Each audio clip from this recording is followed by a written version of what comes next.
సంపూర్ణ కార్తీక మహాపురాణం 21వ రోజు పారాయణం. ఏకాదశాధ్యాయం. మారుమూలల్లో తలదాచుకున్నా కూడా వదలకుండా ముట్టడింపవస్తూ ఉన్న జలంధరునికి భయపడిన వారై దేవతలంతా విష్ణు స్తోత్రం చేయసాగారు. నమో మత్స్యకూర్మాది నానాస్వరూపాయ సదా భక్త కార్యోద్యతాయార్తిహంత్రే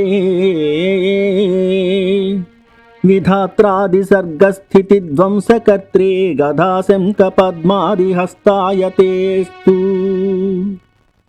విధాత్రాది సర్గస్థితి ధ్వంసకర్త్రే గదాశంఖ పద్మాది హస్తాయతేస్తు.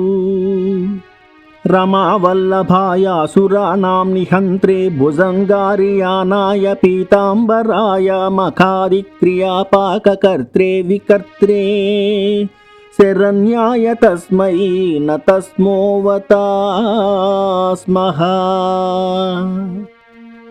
నమో దైత్య సంతాపితామర్త్య దుఃఖాచలధ్వంసదంబోళయే విష్ణవేతే భుజంగే సతలే సయానాయార్కచంద్రా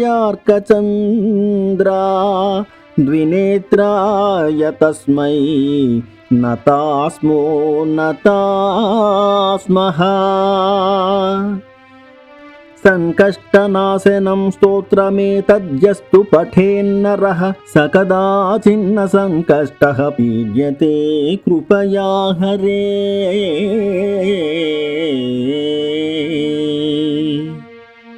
మత్స్య కూర్మాది అవతారములు ధరించిన వాడవును, సదా భక్తుల యొక్క కార్యములు చేయుటయందు సంసిద్ధుడగువాడువును, దుఃఖములు నాశనం చేయువాడువును, బ్రహ్మాదులను సృష్టించి పెంచి లయింపు చేయువాడువును, గదా శంఖం పద్మం కత్తి ఆదిగా గల ఆయుధములను ధరించిన వాడవును అగు నీకు నమస్కారముగుగాక.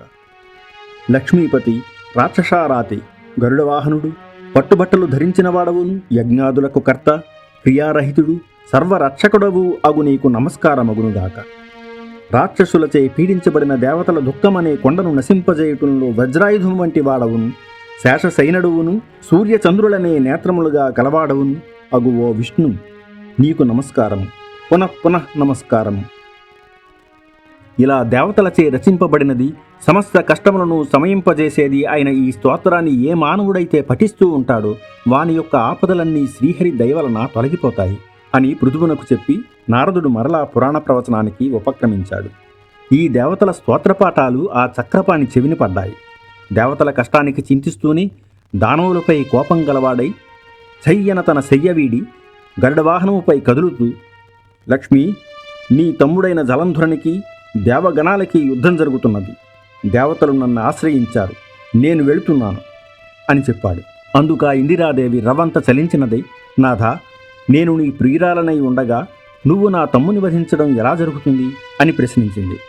ఆ మాటకు ఆ మాధవుడు నవ్వి, నిజమే దేవి, నాకు నీ మీదున్న ప్రేమ చేత, బ్రహ్మ నుండి అతను పొందిన వరాల చేత, శివాంశ సంజాతుడు కావడం చేత కూడా జలంధరుడు నేను చంపదగినవాడు కాదు అని మాత్రం చెప్పి సర్వాయుధ సమీకృతుడై గరుడవాహనారూఢుడై అతి త్వరితంగా యుద్ధభూమిని చేరాడు. మహాబలి అయిన గరుడుని రెక్కల విసురులకు పుట్టిన గాలి వలన రాక్షస సేనలు మేఘ శకలాల వల్లే చల్లా చెదురై నేలరాలిపోసాగాయి. అది గుర్తించిన జలంధరుడు ఆగ్రహంతో ఆకాశానికెగిరి విష్ణువును ఎదిరించాడు. వారి మధ్యన జరిగిన ఘోర యుద్ధం వలన ఆకాశమంతా బాణాలతో జలంధరుని యొక్క జెండాని, రథచక్రాలని, ధనస్సుని చూర్ణం చేసేశాడు. అనంతరం అతని గుండెలపై ఒక గొప్ప బాణాన్ని కాడనేశాడు. ఆ బాధామయ క్రోధంతో జలంధరుడు గదాధరుడై ముందుగా గరుడుడి తలపై మోదడంతో గరుత్మంతుడు భూమికి వాలాడు. తక్షణమే విష్ణువు అతని గదను తన ఖడ్గంతో రెండుగా నరికివేశాడు. అలిగిన అసురేంద్రుడు ఉపేంద్రుడి ఉదరాన్ని పిడికిట పొడిచాడు. అక్కడితో జలధిసాయికి జలంధరుడికి బాహుయుద్ధం ఆరంభమైంది. ఆ భుజాస్పానాలకు, ముష్టిఘాతాలకు, జానువుల తాకిళ్లకి భూమి మొత్తం ధ్వనిమయమైపోసాగింది.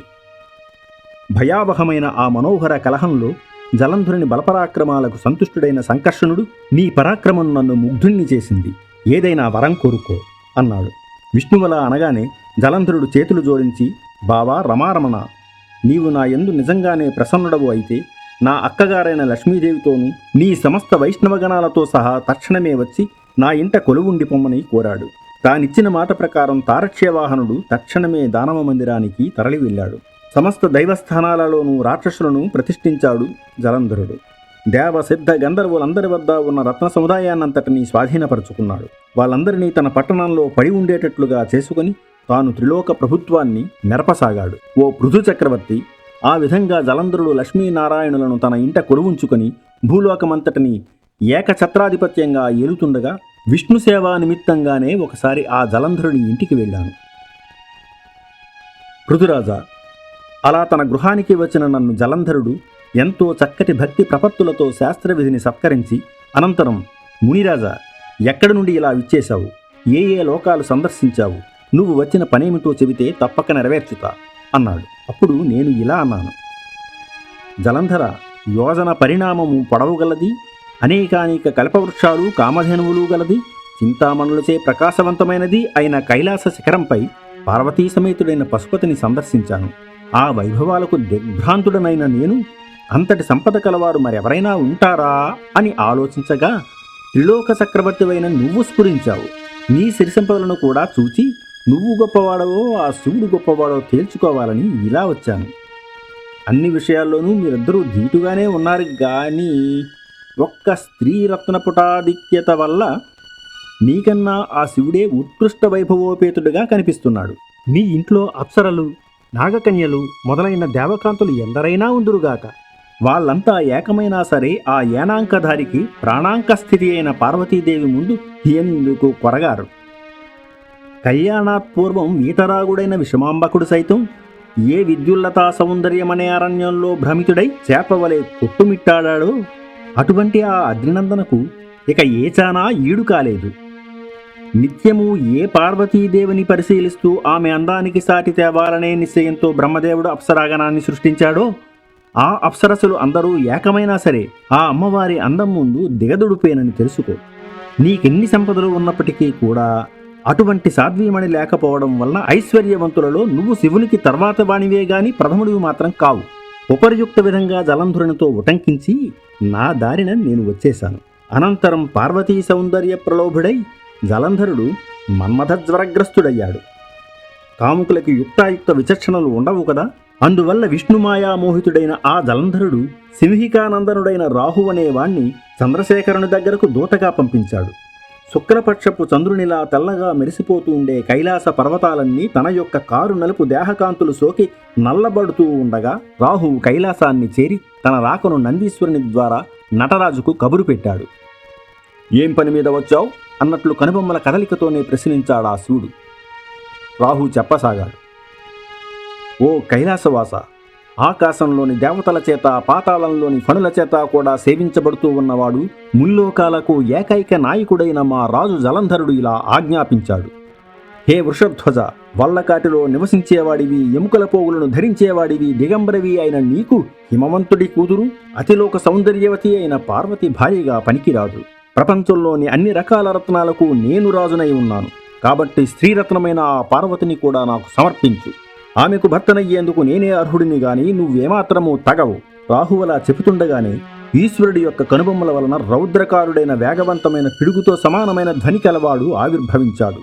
పుడుతూనే ఆ పౌరుషమూర్తి రాహువు మీదకు లంఘించబోగా రాహువు భయపడి పారిపోయాడు. కానీ ఆ రౌద్రమూర్తి అనతి దూరంలోనే రాహువుని పట్టుకొని మృంగివేయబోయాడు. అయినప్పటికీ రాహువు దూత అయిన కారణంగా వధించడం తగదని రుద్రుడు వారించడంతో ఆ పౌరుషమూర్తి తన ప్రయత్నాన్ని విరమించుకున్నవాడై శివాభిముఖుడై, హే జగన్నాథ, నాకసలే ఆకలి దప్పికలెక్కువ, వీనిని తినవద్దంటున్నావు కనుక నాకు తగిన ఆహార పానీయాలేమిటో ఆనతినిమ్మని కోరాడు. హరుడతనిని చూసి, నీ మాంసాన్నే నువ్వు ఆరగించు అన్నాడు. శివాజ్ఞబద్ధుడైన ఆ పురుషుడు తన శరీరంలోని శిరస్సును తప్ప తక్కిన అన్ని భాగాల మాంసాన్ని తినివేశాడు. శిరస్సొక్కటే మిగిలిన ఆ మహాపురుషుని పట్ల కృపాలుడైన కంఠేకారుడు, నీ ఈ భయంకర కృత్యానికి సంతుష్టడనైనాను. ఇక నుంచి నువ్వు కీర్తిముఖ సంజ్ఞతో విరాజిల్లు అని ఆశీర్వదించాడు.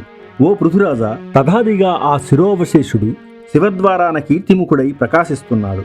అంతేకాదు, ఇకపై ముందు నిన్ను పూజించకుండా నన్ను అర్చించిన వారి పూజలన్నీ వృధా అవుతాయి. గనుక నన్ను అర్చించదలచిన వారు ముందుగా కీర్తిముఖుని పూజించి తీరాలి అని ఈశ్వరుడు శాసించాడు కూడా. అలా కీర్తిముఖగ్రస్తుడు కాబోయిన రాహువును శివుడు బర్భరస్థలమందు విముక్తుడిని చేయడం వలన తదాదిగా రాహువు బర్భరనామధేయంతో ప్రసిద్ధి చెందాడు. ఆ మీదట రాహువు తనకది పునర్జన్మగా భావించి భయవిముక్తుడై జలంధరుని దగ్గరకు వెళ్ళి జరిగినదంతా పొల్లుపోకుండా చెప్పాడు. 21వ రోజు పారాయణం సమాప్తం.